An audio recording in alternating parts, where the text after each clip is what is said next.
Welcome to the Stedman SQL Server podcast. This is season 2, episode 2, and I am your host, Steve Stedman. As we go into the second year of doing this, we've got a lot of exciting things planned. One thing I want to point out is that for the month of January, we're offering a deal on our managed service product where we take care of your SQL servers so you don't have to. And with that deal in January, anyone who signs up new gets 12 months for the price of 10 for the first year, or that's basically a 16% discount for year one. Also, do you want to be a guest on our podcast? Do you have some SQL Server topic that you want to share with our listeners? Please reach out to my assistant, Shannon, at stedmansolutions.com to schedule, or you can go to stedmansolutions.com, click on the podcast, and there's a sign-up form there to sign up as a guest. So I'd like to welcome everyone to this week's podcast. This week's topic, what are virtual log files and why do they matter to SQL Server? And I'm joined by Mitchell Glasscock. He's one of the Database Health Monitor developers, and he's been with Stedman Solutions for under a year now. And he's been helping add quite a few things into Database Health Monitor in the last few months. Welcome, Mitch. Hi, Steve. I'd like to also mention that, as he is one of the Database Health Monitor developers, Database Health Monitor is a key tool that we have for a lot of database management things, but it's also great. We've got some new features in the last several months around VLF virtualization and management, and you can download that at databasehealth.com. So at this point, we'll jump into what are VLFs and why should you care? And we've got some slides here from a presentation I did a few years ago that I was able to pull some of the content in and reformat it a little bit. But to start with, in SQL Server, most databases have a minimum of 2 files. You can have more, but generally you have a minimum of 2. And one of them is your data file and one of them is your log file. And as shown here, the log file is set up. This is just some default settings after creating a new database. And with this, the log file is what keeps track of transactions while they're running. And depending on whether you're in a full recovery model or a simple recovery model, the transaction log behaves differently. In simple recovery model, the transaction log is kept around for the duration, or what's written to the transaction log is kept around for the duration of a transaction. Once the transaction completes or is rolled back, what's in that log can be cleared out and used again. When you have full recovery model, that information stays in that log until the log is backed up. And there's a few other things that can impact it, like replication and log shipping, things like that. But until the log is backed up, your log file can continue to grow. And what we're going to look at is how inside of that log file, there's smaller pieces that are called virtual log files. And these are sequential pieces. And it basically starts out, when SQL Server allocates new log file space, the files are allocated in those chunks that are called VLFs. Now, depending on the version of SQL Server that you're using, those virtual log files are added in different number of chunks. So meaning prior to SQL Server 2014, and they've adjusted this a little bit since SQL Server 2014, I think it's much smaller numbers now. But prior to 2014, VLFs are added. If you have up to or less than 64 megabytes, you get 4 virtual log files. 64 megabytes to 1 gig, you get 8, and more than 1 gig, you get 16. And I think now, gosh, I should have checked the numbers on the latest version, but I think generally you're getting between 1 and 4, depending on the size on databases newer than SQL Server 2014. Now, why does this matter? So this is just a big file. If you end up with too many VLFs or a high count of VLFs, that can really slow down your system. Mitch, can you think of some examples of how you might end up with too many VLFs? You could you're making a lot of changes and it could just bloat your log file. You're doing just a lot of changes all at once and your transaction log's not going to roll over in time it won't roll over. It won't have time to roll over and you'll just keep sequentially adding them. So like a really giant transaction. Yep, Right. That's definitely one. Another one that we see is where something happens, like for some reason people turn off their log backup job for a while, Right. and they turn it off for a couple of days, and during that time the log file grows and grows and grows to a point that's way bigger than you'd ever need if you're doing proper backups. So yeah, a couple different scenarios there as to how you might end up with high VLFs. But the problem is not the size of the log, but the VLF size, or the number of VLFs and the VLF size themselves. So generally what we see is greater than about 500 to 1,000 VLFs, you can have serious performance issues. But also what we detect is we generally, when we're looking at things, we're looking at more than 250, and we want to figure out how to get it a little bit under control. But also if your VLFs are too big, that can cause problems too. So greater than about a gig in size for an individual VLF can be a problem, depending on the overall performance of your system. So the way the log file works is, as the log file expands, it just keeps putting these virtual log files on the end of it.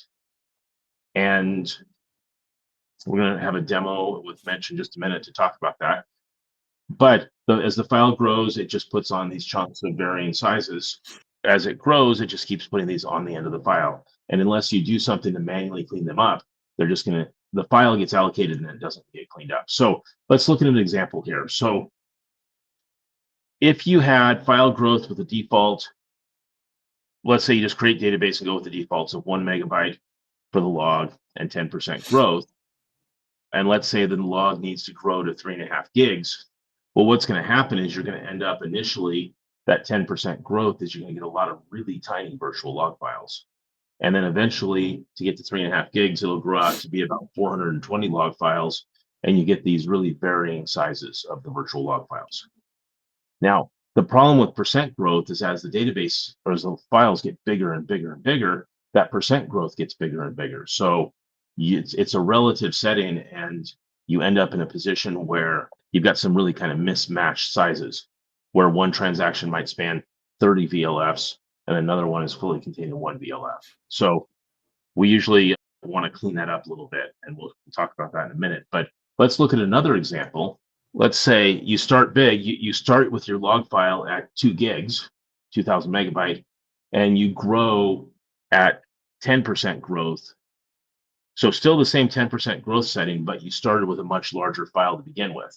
Now, if the log file grows to that same example of 3.5 gigs, well, the VLF count will be about 64, and the VLF sizes will vary a little bit, but they'll be up to 125 megabyte in size. So that's a little bit more manageable of an example. And then let's take a look at another scenario here is, and this one we're looking at, instead of 10% growth, we're looking at 500 megabyte growth. So half a gig per log file growth. And the log file would be 40, which would be a little bit less. And the VLF sizes would be around 125 megabytes to 250 megabytes, which is a pretty good spot for the sizing there. Now, Mitch, do you want to talk a little bit about what happens if you end up growing your log file too big? What can we do to deal with it if it ends up with like a real bad set of settings here that it's growing? That's going to depend on where if the transaction log is rolled over recently, and we haven't gotten into it yet. But as you stated earlier, the log file creates these VLFs sequentially, and if the last VLF is still in use, we kind of just have to wait until that transaction log rolls over and freeze that up, which, if your last few VLFs are just absolutely massive, that can cause a lot of problems waiting for those to actually roll over. So one of the big things that we recommend is getting the settings set up properly. And I was going to want to see if you want to clarify what's the difference between that 10% growth and the 500 megabyte growth. Oh, yeah, let's go back and take a look at that. So 10% growth to 500 megabyte growth. Well, it's not that different here, because it's with 10%, you grow to 64 VLFs, and with 500 megabytes, you grow to 40 VLFs. And that's not that big of a difference there really overall. But the difference is that as the file gets bigger and bigger, that 10% gets bigger and bigger. And Right. as each growth happens, you might have multiple VLFs that are getting created as part of that. So by setting it to a fixed size, like 500 megabytes versus 10%, you know it's always going to be growing at a reasonable size. Now, one of the problems we run into is, gosh, we had one that had really small growth settings, and they had over 100,000 VLFs inside of their log file. And the problem we ran into was that on backup and restore, when we restored that database, that was a database that took us almost an hour to back up just because of the size. And then when we restored it, it took over 8 hours to restore the database. And like 7 of those hours were spent just recreating all those VLF chunks in that log file. And what we found was that with that same database, we shrunk the log and expanded it to and got it back to the same size, but with fewer VLFs. So bigger chunks and fewer VLFs. And it took the restore time on that database from over 8 hours to be just barely over an hour. So massive time savings on restore. And you might say, well, how big of a deal is it if the restore takes a little bit longer? Well, if something catastrophic has happened on your system and your system is completely down, you've got your manager and the president of the company and everyone else looking over your shoulder and screaming as to why the site's not working. And you're just sitting there twiddling your thumbs saying, well, we're waiting 8 hours for this to restore. And you probably don't know it's VLFs, but if you knew, you'd say because the log file was set up poorly. That's a pretty bad spot to be in. And having had to do emergency restores for clients, we like to be able to do them as quickly as we can and not have to have that kind of an 8-hour lag on the restore.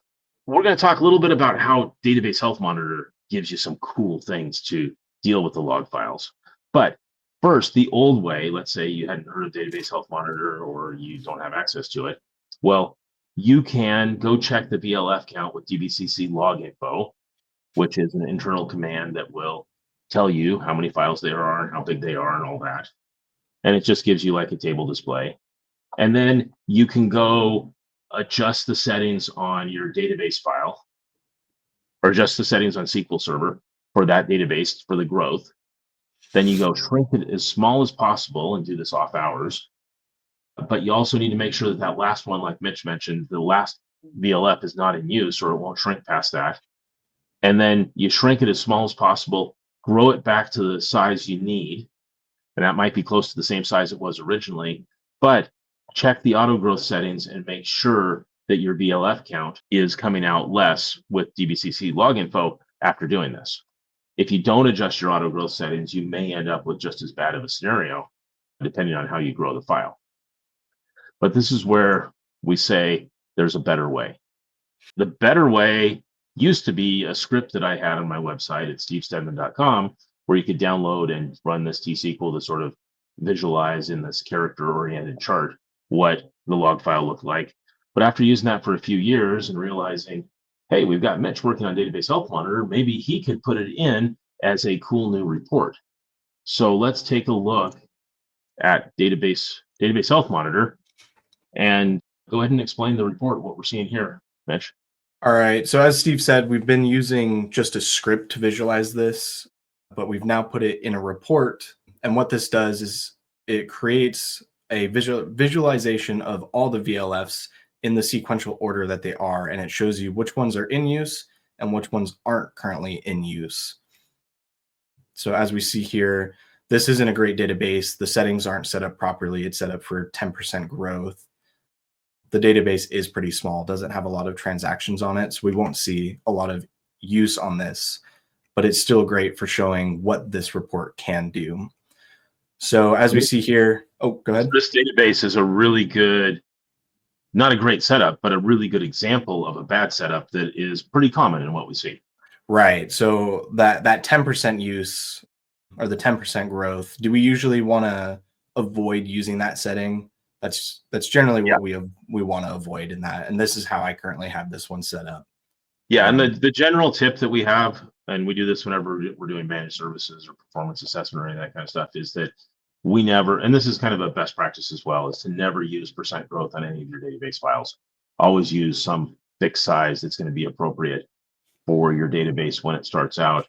And it might be that if your database starts out at like 10 megabyte and then next month it's at 2 gigabytes or 2 terabytes, you might have to adjust those settings. But still, we want to do a fixed number rather than a percentage growth there. Right. And even if you had it set to a small percent, or not a small fixed number and not a percentage growth, even if you had a lot of transactions going on, it's still going to grow in a fixed amount and not like this percentage exponential growth that you might see if you get a lot of transactions going on. Absolutely. And so what is the meaning here of the blue versus the green on the bars? So as we can see, 1 through 18 and sequentially 1 through 18, they're all in use. This was rolled over recently. So the first 18 VLFs are currently in use. And then 19 all the way down to 50 are currently not in use. And any transaction that might happen before the next backup is going to start filling in all these VLFs. As Steve said, the in-use ones, we can't shrink. Or did we go over that? Yeah, I did mention it, that you can't shrink past Right. the in-use ones because it's a sequential file. If you had a whole bunch of them that were not in use followed by one that was in use, that one that was in use would block you from being able to shrink anything smaller than that one in use. Right. And then you have to wait until the next rollover. Yeah, until the next log backup or until the transaction completes, depending on whether you're in a simple or full recovery model, things like that. So then how big overall is this entire log file that we're looking at here? So we're looking at 2,211 megabytes. So not a very big one on the back end, but we see here that it takes in it accounts for all the ones that are currently not in use and the last in use one. And it shows us that we can shrink this by 900 megabytes right now, just by clicking the shrink file button. Okay, so let's assume that instead of 2 gigs here on our full file and 32 VLFs, let's assume this was like 20 gigs and 3,000 VLFs. You'd be able to look and see all the green ones at the end that are not in use, and then show us how hard it is to, or how easy it is to shrink those if we want to shrink them. It's a pretty complicated operation here. You just simply hover over and click shrink file, and it's done. Okay, now this is a small database, and actual mileage may vary on how fast this runs. If you're on a giant system with a really big file and slow I/O, that may take a little bit longer, but the time to click the button isn't any longer. It's the time it's waiting to actually do the shrink. So now that we've shrunk it, and what is our current size is how much?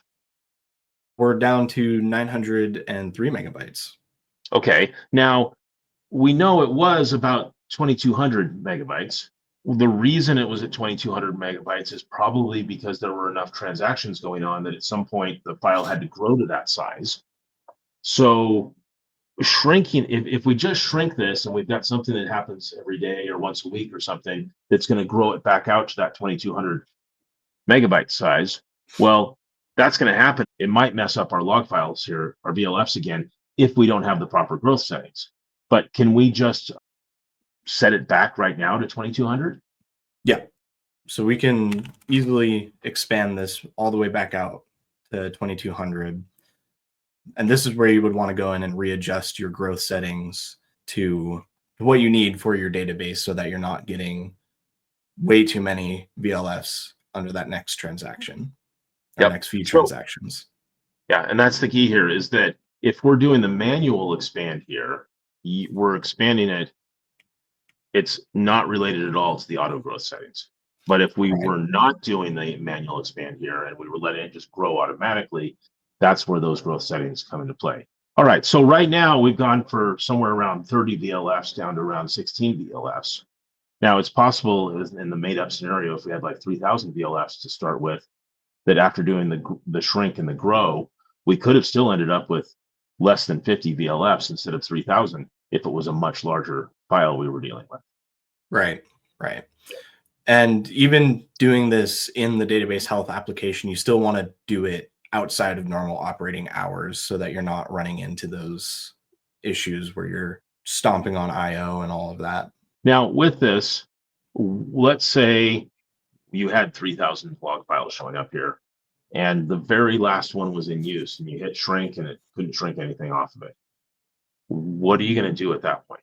At that point, you just need to wait. You can either manually do transaction rollover or just wait until the Okay. next backup. And depending on the activity on that database, when you say wait till the next transaction log backup, well, it would be waiting until the current log in use gets used up and then backed up.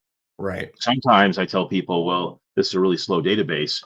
Just let it sit and come back tomorrow and give it another try. Or one of the things that I'll do if I really want to shrink it right now and that last one's in use is I'll go kick off, and assuming it's maintenance time where we put some more load on it, I'll go kick off something that's going to cause a bunch of log writes.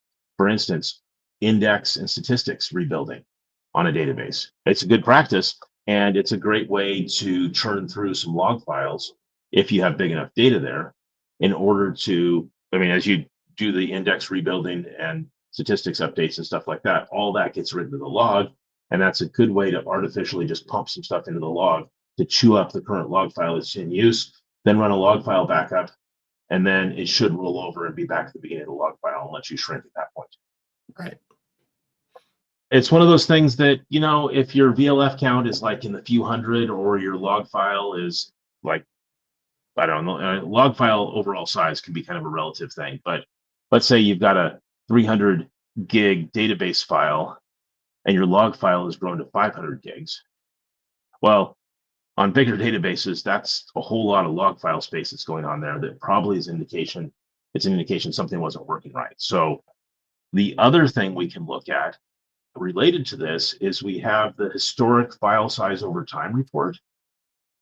I was just thinking as we talked through this, if we're looking, that would be under your database name and expand file size over time. So let's say we shrink this VLF or shrink the log file and then get the VLF count good. And we can come in here and see that, well, the VLF file is now at this point, and this only updates, I think, a couple times an hour. So it'll take a minute to see the update here. But it might be that 2 weeks later, you go back and look and it grows back to some really big size that you weren't expecting. Well, you can use this chart to go and figure out from this when your log file grew and at what specific time it was growing.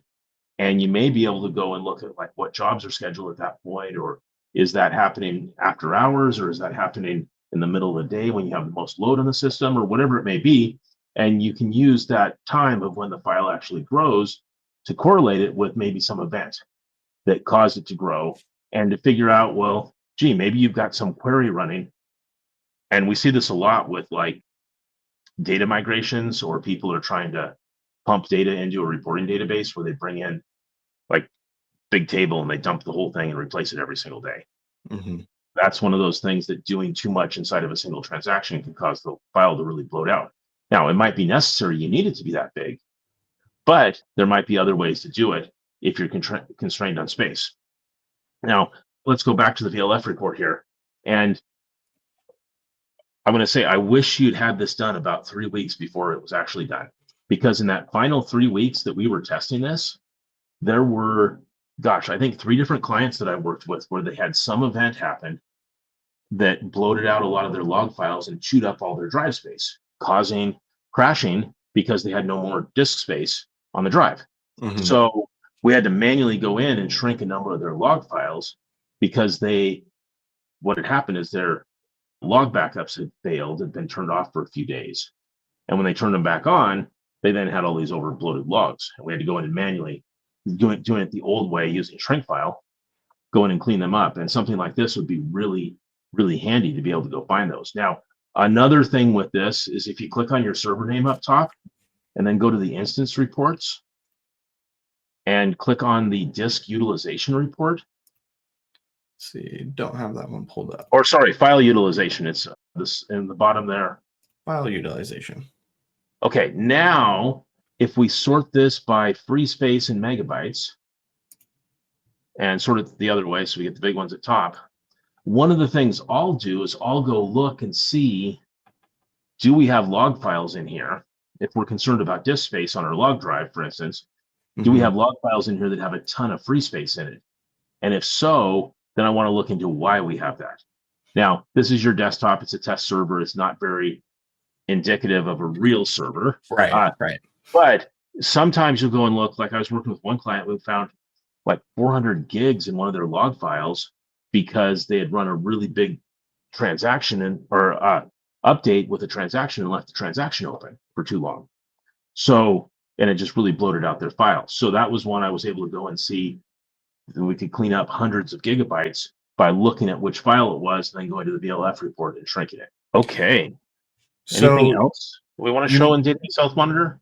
you mentioned that we had some clients that had their VLF or their log files that grew way too big and it was causing crashing. One of the things is just because we shrink the log file doesn't mean that we've solved the problem, though, right? Well, right. So the real question is, why did those files grow? And in the one client that they actually were running out of disk space and it was crashing their SQL server because they had no more free space in that disk, it was because they had weekly full backups and they had log file backups in between, and their log file backups job had been disabled accidentally or temporarily, that somebody forgot to turn it back on, and it went for like a couple of weeks without log file backups. The logs just continued to grow and grow. They didn't have any monitoring like Database Health Monitor that will alert us on big log files or no recent backups and those kind of things. And it grew and grew and grew to the point that they ran out of disk space. And that was the problem, or the cause of it was that backups weren't running. Now, this thing that made it worse was that, yeah, backups weren't running, but nobody knew about it because they didn't have any alerting. And the only alerting they got was from the people using the system when their transactions were failing because the drive was out of space. Right. So in Database Health Monitor, we have redundancies that do that alerting. So even if you do shrinking and you think that you've handled the problem, but maybe you missed, like you said, the log file backup, we have that in Database Health Monitor to alert on. Yeah, so there's two places that we generally cover that. One is in the quick scan report in Database Health Monitor, where we can go and see a bunch of the really common alerts and common things that pop up, common warnings that we've caught over the years. And then the second way we get that is with our managed services or our daily monitoring product. We have it so it takes a lot of those things that are in the quick scan report and reports on them to a central server that just says, here's the issue. And then from there, we have email alerting that either goes to our team or to the client's team or both, to let them know that there's something here that needs attention. And for those things like you're running out of disk space and there's been no backups recently, those are what we call urgent issues, where it sends an urgent issue alert to our team, and someone on our team, well, and then it keeps sending it every 20 minutes until someone on our team deals with it. But it's one of those things, when we see those urgent issues emails, we need to generally drop whatever we're doing and go focus on getting those fixed as quickly as possible. And when those go to a team of 3 or 4 of us, and they go to 3 or 4 people at the client side, then generally it's something that's going to get taken care of really quickly, just because people don't want to keep getting the email. Where low disk space or no backups is something that could go totally unnoticed for weeks, and it has without that kind of alerting. Okay, well, is there anything else you want to show in the report here, or should we jump back to the I presentation? think that covers it for the VLF report. Okay, so just to kind of summarize a few things here on this. Well, I guess before we go into the summary, do you have anything else you want to add, or any topics you want to talk about here, or any questions? I don't think so. I think we went into a pretty good depth on VLFs and what they are, and a good generalization of the whole topic there. So then the thing, just to kind of summarize what we've covered here, is that the VLFs, or virtual log files, they're all parts of the transaction log file. They're basically sequential chunks that get laid out in that file that can then be used to store your transactions as they're being used. And that varies depending on whether you're in full or simple recovery model. In full, they stay there until the transaction log is backed up. And in simple recovery model, they stay there until the transaction completes. Too high of a VLF count can negatively impact performance, and that's specifically around backup and restore, but we have seen that it can do transaction performance, not to the extent that we saw in the backup, but that we generally recommend reducing these in order to help with performance overall. Too big of a VLF can negatively impact performance. So let's say you were going to do 4 gigs of log file, and that got added as one VLF. Well, that would be kind of bad, because it's going to go beyond that like 1 gig threshold. So generally what we like to do is when we add it, if we're adding more than a couple of gigs at a time, if we're adding more than a couple of gigs, we usually add it in smaller chunks to keep it from going over a gigabyte at a time. And that's where we get sort of this Goldilocks theory, where we just need it just right, as large as possible, but keeping the VLF count under a few hundred and keeping the total size of the VLF under around a gigabyte. And on newer versions of SQL Server, 2 gigabytes might be reasonable as well. So just trying to keep that and then adjust as necessary as your system grows. And that's one of those things where, gosh, I've seen it just in the time we've had the VLF report out in the last couple of months, where you look at it and then something changes, database has had a lot of growth or something, and we need to go adjust it, look at it again, just because we've had that growth. Right. So one last question I guess I have for this is why we say that we want that to keep the VLF count low. And we've noticed anything from 500 to 1,000 plus VLFs can really negatively impact that performance. But why is that? Why is it between 500 to 1,000 plus? Well, it's just kind of a threshold that we've found over time. I mean, I've never seen anyone having issues when they've got less than 250 VLFs. I have started to see that it starts to add time to the restore with the more you have. And we've seen that things like 100,000 VLFs absolutely can cause massive problems, like we talked about on that one 8-hour database restore.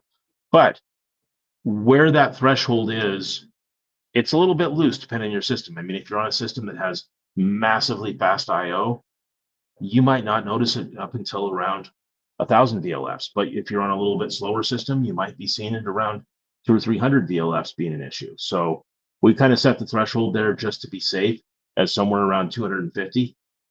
But if someone's needs big log files and they've got 300 VLFs, I'm not going to panic over that. But if they need big log files and they've got 10,000 VLFs, well, that's worth spending some time to focus on it and get it cleaned up and get those virtual log files down to a more manageable level there. Right. The size of the log is not the issue. It's how many of those smaller chunks inside need to be managed. All right. Well, I guess then at this point, that wraps it up. Thanks for watching this week's Stedman's SQL Server podcast. And next week, episode 3 of season 2, we're going to have another guest next week, which is one of our partners. And we're going to be talking about some things around cybersecurity and what happens if you don't do it well. And thanks for tuning in. And if you want to be a guest, you can always reach out to us, like I mentioned before, and you can visit us at Stedman Solutions and click on the podcast, or you can go to my YouTube channel and find the podcast there. It's available in a number of locations. So thanks for watching. Thanks for joining me this week, Mitch. Thank you, Steve. Have a great day.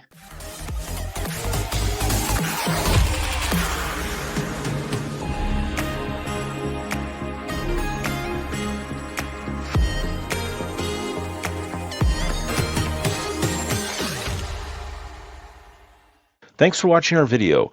I'm Steve, and I hope you've enjoyed this. Please click the thumbs up if you liked it, and if you want more information, more videos like this, click the subscribe button and hit the bell icon so that you can get notified of future videos that we create.